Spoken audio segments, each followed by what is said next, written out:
அன்பானவர்களே, இந்தியாவில் மிகவும் பிரசித்தி பெற்ற கணித மேதை ராமானுஜர் இருக்கின்றார். அவர் தன்னுடைய மதுரை பல்கலைக்கழகத்தில் ஒரு விரிவியாளர் வேண்டுமென்று தனக்கு உதவியாக விண்ணப்பிக்கின்றார். அநேக அங்கு வருகின்றார்கள். இவரின் கீழ், ராமானுஜரின் கீழ் வேலை செய்வதற்கு, கணித மேதை அவரின் கீழ் வேலை செய்வதற்கு. அதில் ஒருவர் தெரிந்து எடுக்கப்படுகின்றார். மற்றவர்கள் அங்கு தெரிந்து கொள்ளப்படவில்லை. அதில் அங்கு அவர்களுக்கு பிரயாணத்துக்கான பணத்தை அங்கு பல்கலைக்கழகம் கொடுக்கின்றது.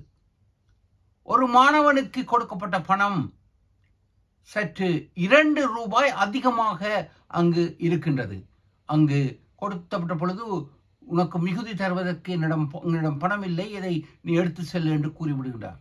அந்த மாணவன் அடுத்த நாள் காலை ராமானுஜர் நடக்கும் பொழுது அவருடன் நடந்து சென்று அந்த பணத்தை கொடுக்கின்றார்.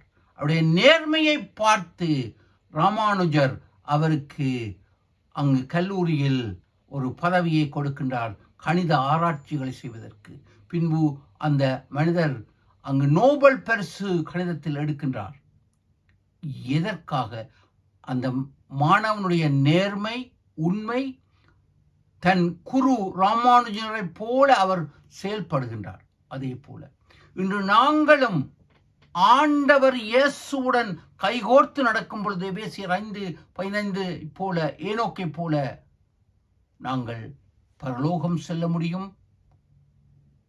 சிந்திப்போம், செயல்படுவோம். உங்களை ஆசீர்வதிப்பார்.